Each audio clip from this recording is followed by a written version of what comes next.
अगले चैप्टर भारत में राष्ट्रवाद के उदय का कारण, इसमें देखते हैं, इसमें खूब सारे प्रश्न हैं तो इनको भी हम हल करते हैं। जल्दी जल्दी कर रहा हूँ मैं, आपने एक बार इस वीडियो को देख के चले जाना।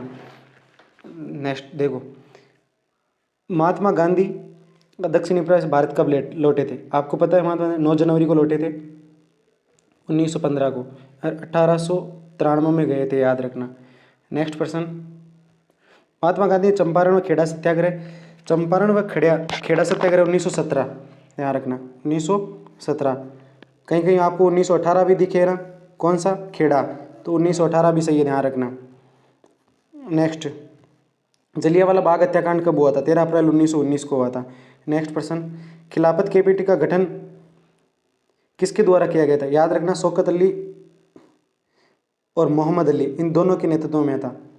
नेक्स्ट, कांग्रेस के किस अधिवेशन में असहयोग आंदोलन शुरू होने की स्वीकृति प्रदान की थी? नागपुर अधिवेशन, याद रखना, very very important, 1920। Hind Swaraj नामक पुस्तक की रचना किसने की थी? महात्मा गांधी। नेक्स्ट, स्वराज पार्टी का गठन आपको पता है 1923 में स्वराज पार्टी का गठन हुआ था, किसने किया था? सी आर दास और मोतीलाल नेहरू ने किया था। नेक्स्ट प्रश्न है, कांग्रेस के किस अधिवेशन में पूर्ण स्वराज की मांग हुई थी? आपको पता है लाहौर अधिवेशन 1929 में हुआ था, और आपको पता है 26 जनवरी, इसी में कहा गया 26 जनवरी 1930 को हम स्वतंत्रता दिवस मनाएंगे। और आपको पता है ये स्वतंत्रता दिवस लाहौर में मनाया था, किस नदी के किनारे? रावी नदी के किनारे, ये भी याद रखना। उसके बाद, गांधी जी किस स्थान पर नमक तोड़कर सविनय अवज्ञा आंदोलन शुरू? आपको पता है दांडी, मैंने बता दूं फिर भी बता देता हूँ, 12 मार्च को दांडी यात्रा स्टार्ट होती है 1930 को, 1930, और 6 अप्रैल को पूर्ण होती है ये यात्रा, 6 अप्रैल 1930 को, ये याद रखना। कहाँ से? साबरमती से लेकर आपको पता है दांडी के बीच में होते 240 किलोमीटर, हर रोज़ 10 मील चलते थे। कुल सदस्य कितने थे? 78 थे, याद रखना है ना, जल्दी जल्दी करा रहा हूँ मैं, ध्यान रखना। वंदे मातरम गीत, वंदे मातरम गीत बंकिम चंद्र चट्टोपाध्याय द्वारा लिखा गया था, याद रखना।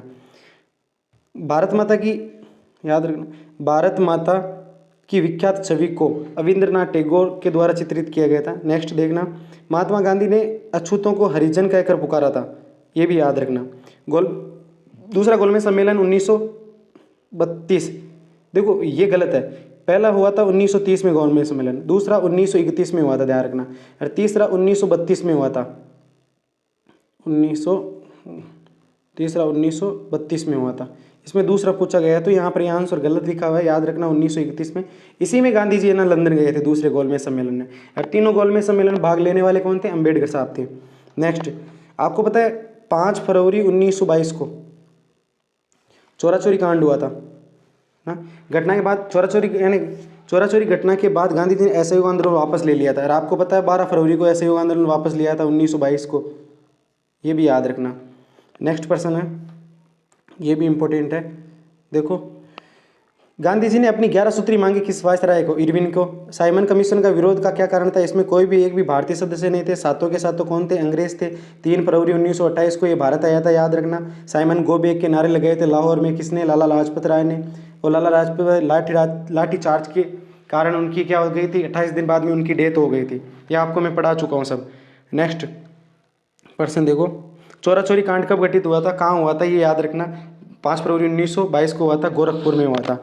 22 पुलिसकर्मी इसमें मारे गए थे। किस एक्ट के तहत चाय के बागानों में काम करने वाले मजदूर को बागान से बाहर निकालने की इजाज़त नहीं थी? इनलैंड इमिग्रेशन एक्ट था, यह याद रखना। नेक्स्ट, असहयोग आंदोलन के दौरान किस स्थान पर गोरिल्ला आंदोलन चलाया गया था? ध्यान रखना, आंध्र प्रदेश की गुड्डेम की पहाड़ियों पर, यह इंपॉर्टेंट है, ध्यान रखना थोड़ा सा। अगला, सत्याग्रह से आप क्या समझते हो? सत्याग्रह का देखो मैंने बताया था, सत्य की शक्ति पर आग्रह, अर्थात यदि आपका उद्देश्य सच्चा है तो अन्याय का प्रतिरोध करने के लिए आपको किसी शारीरिक बल की आवश्यकता नहीं हो। सत्याग्रही केवल अहिंसा के सारे अपने संघर्ष में सफल हो सकते हैं, यानी किसी भी प्रकार की हिंसा नहीं करना और सत्य के साथ अड़िग रहना, अटूट प्रेम होना। इसका भारतीयों द्वारा रोलेक्ट एक्ट का विरोध क्यों किया गया था? देखो, रोलेक्ट एक्ट आपको पता है 1919 में आया था, जिसका विरोध किया था पंजाब में डॉक्टर सैफुद्दीन किचलू और सत्यपाल मलिक ने, तो वो ये याद रखना। देखो, विरोध, इस एक्ट के तहत सरकार को राजनीतिक गतिविधियों को कुचलने और राजनीतिक कैदियों को 2 साल तक बिना मुकदमा चलाए जेल में बंद रखने का अधिकार था। नेक्स्ट देखो, गांधी जी के असहयोग आंदोलन वापस लेने का निर्णय क्यों किया था? देखो, फरवरी 1922 में उग्र भीड़ ने गोरखपुर के चोरा चोरी नामक स्थान पर एक पुलिस स्टेशन को आग लगा दी, जिसके तहत कई पुलिसकर्मी जलकर मर गए थे। अतः गांधी जी ने आंदोलन को अहिंसक होता देखकर इसे बंद कर दिया था। ये ध्यान रखना, ये मैं बता चुका हूँ आपको। साइमन कमीशन पर संक्षिप्त टिप्पणी लिखो, अभी बताया था। ब्रिटेन की टोरी सरकार, वहाँ की पीएम की बात कर रहे हैं, ने सर जॉन साइमन के नेतृत्व में भारत में एक संवैधानिक व्यवस्था की कार्यशैली का अध्ययन करने के लिए एक आयोग का गठन किया था, लेकिन एक भी भारतीय सदस्य नहीं थे। साथों के साथ आपको पता है अंग्रेज थे। इसे साइमन कमीशन वापस जाओ के नारों लगाए थे। आपको पता है सबसे ज़्यादा विरोध इसका लाहौर में लाला जी ने किया था, से इसका विरोध किया गया था। बस नेक्स्ट, यहाँ से निबंधात्मक प्रश्न आने की सबसे ज़्यादा संभावना है। मैं फिर कह रहा हूँ आपको, देखो जल्दी करा देता हूँ, रीडिंग लगाऊंगा। गांधी जी द्वारा चलाए गए असहयोग आंदोलन का वर्णन कीजिए। देखो, क्रिप्स मिशन की असफलता, ये यहाँ पर ही गलत है। ये भारत छोड़ो आंदोलन है, यहाँ पर ध्यान रखना। यहाँ पर असहयोग की जगह ध्यान रखना, गलत मिसप्रिंट है इसमें। यहाँ पर क्विट इंडिया मूवमेंट है, भारत छोड़ो आंदोलन। सॉरी, कुछ मिस्टेक हो गई यहाँ पर।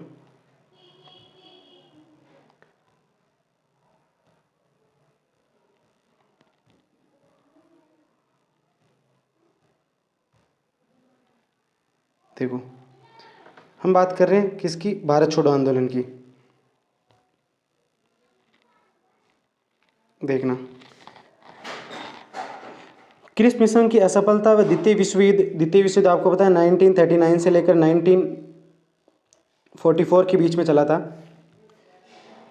द्वितीय विश्व युद्ध से अपने असंतोष के फलस्वरूप गांधी जी ने असहयोग भारत छोड़ो आंदोलन शुरू किया था। इस आंदोलन के तहत गांधी जी ने अंग्रेजों को पूरी तरह से भारत छोड़ने के लिए कहा था। भारत छोड़ो आंदोलन का प्रस्ताव 14 जुलाई 1942 को, याद रखना 14 जुलाई 1942 को वर्धा, महाराष्ट्र 1942 को आयोजित कांग्रेस के कार्यकारिणी समिति की बैठक में पारित किया गया था। 8 अगस्त 1942 को मुंबई में अखिल भारतीय कांग्रेस समिति ने इस प्रस्ताव का समर्थन दिया था। इस अवसर पर गांधी जी ने करो और मारो का नारा दिया था। वेरी वेरी इंपॉर्टेंट है ये प्रश्न, इस बार आने की संभावना है, ध्यान रखना। इस आंदोलन के दौरान लोगों ने हड़ताल तथा राष्ट्रीय गीतों और नारों के साथ प्रदर्शन किए एवं जुलूस यानी रैलियां निकाली थी। यह आंदोलन एक जन आंदोलन था जिसमें छात्र, मजदूर और किसानों ने भाग लिया था। ध्यान रखना, ये नेतृत्वहीन आंदोलन था क्योंकि सारे के सारे नेताओं को जेल में डाल दिया था। इस आंदोलन में जयप्रकाश नारायण, अरुणा, आसफ अली, राममनोहर लोहिया जैसे नेताओं ने भाग लिया था। इस आंदोलन में महिलाओं की व्यापक भागीदारी रही, जिनमें प्रमुख महिलाएं बंगाल की मातंगिनी हजारा, याद रखना, असम की कलकत्ता बरुआ और उड़ीसा की रमा देवी, ये भी याद रखना, इंपॉर्टेंट है। सेकंड प्रश्न है, देखो, प्रथम विश्व युद्ध ने भारत में राष्ट्रीय आंदोलनों में किस प्रकार का योगदान दिया था। देखो, प्रथम स्थिति पैदा कर दी थी कि जिसके कारण रक्षा व्यय में भारी इजाफा हुआ था। इस खर्चे की भरपाई करने के लिए युद्ध के नाम पर कर्जे लिए गए और करों में वृद्धि की गई थी। सीमा शुल्क बढ़ा दिया गया था। आयकर की शुरुआत की गई थी। युद्ध के दौरान कीमतों में लगातार वृद्धि हो रही थी, जिसके कारण आमजन की मुश्किलें बढ़ गई थी। गाँव में सिपाहियों को जबरन भर्ती की गई थी, जिसके कारण ग्रामीण इलाकों में काफ़ी गुस्सा था, ये भी ध्यान रखना। देश के बहुत सारे हिस्सों में फसलें खराब हो गई थी, जिसके कारण खाद्यान्नों का अभाव हो गया था, फिर भी टैक्स लिया जा रहा था। फ्लू की बीमारी, दुर्भिक्ष के कारण यानी अकाल के कारण लाखों लोग मारे गए थे। और आपको शायद पता होना चाहिए, ये भयंकर अकाल पड़ा था उस समय। लोगों की उम्मीद थी कि युद्ध समाप्ति के बाद उनकी मुसीबतें कम हो जाएगी, लेकिन ऐसा नहीं हुआ था। इन सब कारणों ने भारत में राष्ट्रीय आंदोलन में योगदान दिया था। देखो, नेक्स्ट प्रश्न है, ये भी आ सकने की संभावना है। सविनय अवज्ञा आंदोलन का विस्तारपूर्ण वर्णन कीजिए। मैं अभी कह रहा हूँ, ये प्रश्न तो आप बिल्कुल ही पढ़ के ही जाना। देखो, मैं एक बार रीडिंग लगा देता हूँ। ये आंदोलन 1930 को प्रारंभ, आपको पता है मैंने बताया था दांडी मार्च यात्रा स्टार्ट, उसके बाद में आंदोलन प्रारंभ हो गए। 1928 में साइमन कमीशन भारत आया, जिसने भारतीयों के विरोध के बावजूद ही अपनी रिपोर्ट पेश कर दी, जिससे भारतीयों में असंतोष फैल गया था। आपको पता है इस असंतोष के कारण ही आप लंदन में गोलमेज राउंड टेबल कॉन्फ्रेंस हुई थी। यह आंदोलन गांधी जी की दांडी यात्रा से प्रारंभ हुआ था, जिसके तहत नमक बनाकर कानून तोड़ने का निश्चय किया था। गांधी जी ने 12 मार्च 1930 को अपने 78 विश्वस्त वॉलंटियरों के साथ नमक यात्रा शुरू की थी। गांधी जी 24 दिन तक रोज़ 10 मील का सफ़र किया था और 6 अप्रैल को दांडी पहुंचकर नमक कानून का उल्लंघन किया था। यहाँ से सविनय अवज्ञा ने देश भर में फैल गया। अनेक स्थानों पर लोगों ने सरकारी कानूनों का उल्लंघन किया। सरकार ने आंदोलनों को दबाने के लिए दमन चक्र प्रारंभ किया। गांधी जी सहित अनेक नेताओं को जेल में डाल दिया गया था। अंततः गांधी जी और वायसराय इरविन के मध्य समझौता हुआ था और गांधी जी ने सविनय अवज्ञा आंदोलन बंद कर दूसरे गोलमेज सम्मेलन के भाग लेने के लिए चले गए थे। ये पूरी डिटेल से मैं आपको सब बता चुका हूँ, याद रखना। तो ये 2 पार्ट हो गए अपने। चलो।